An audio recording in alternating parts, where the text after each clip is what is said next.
Hey guys, Garrett here again from On Point. Today I'll be doing the RX4 Ultra, and this is basically the carbon version of the Ultra Axius. It's Hoyt's flagship aluminum long ATA bow for the carbons this year, and basically same exact specs as an Axius.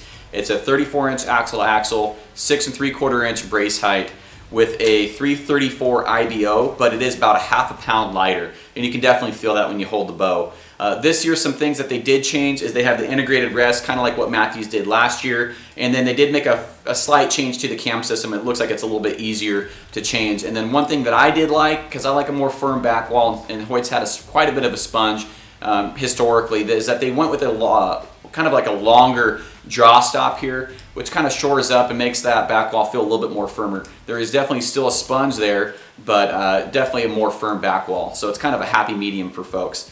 So outside of that, let's go ahead and shoot 3 arrows. I have a 458 grain arrow, a 535 grain arrow, and a 640 grain arrow that we're going to shoot through the chrono real quick. All right, so up first is the 458 grain arrow. The bow is at 29 inches at 70 pounds.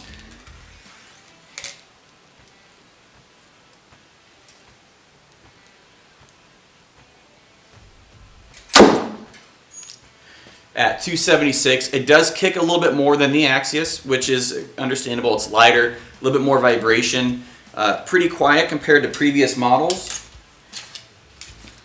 and pretty smooth on the draw. You know, the Ultras usually always have been, but we'll check and see how it is at full draw. It should be exactly identical to the way the Axius feels at full draw and everything. So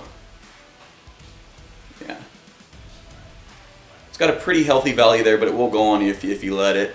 And then there's the sponge. I don't know if you guys can see that in the video, but definitely more firm than, like I said, than previous models. And that is 256 with a 535 grain arrow.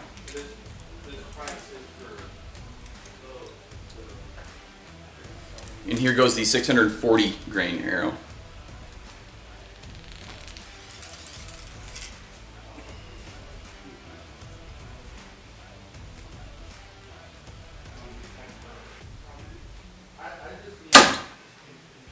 That 640 grain arrow is pretty quiet, and that was at 235. So outside of that, it's pretty similar to the previous models. You know, they did make some slight changes, like I said, to the cam.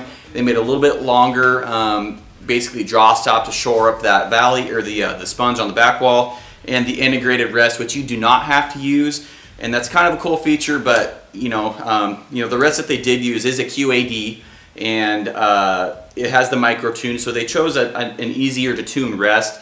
But you know, some guys are going to have a problem because it's QADs. I'm not a big fan of QAD. It would have been cool if they would have made it integrated with like a Hamsky or something like that, but that's just user preference. So outside of that, appreciate you guys watching. Be sure to check out the podcast On Point with Garrett Weaver, available on all platforms, and hit that subscribe button, and we'll see you on the next one.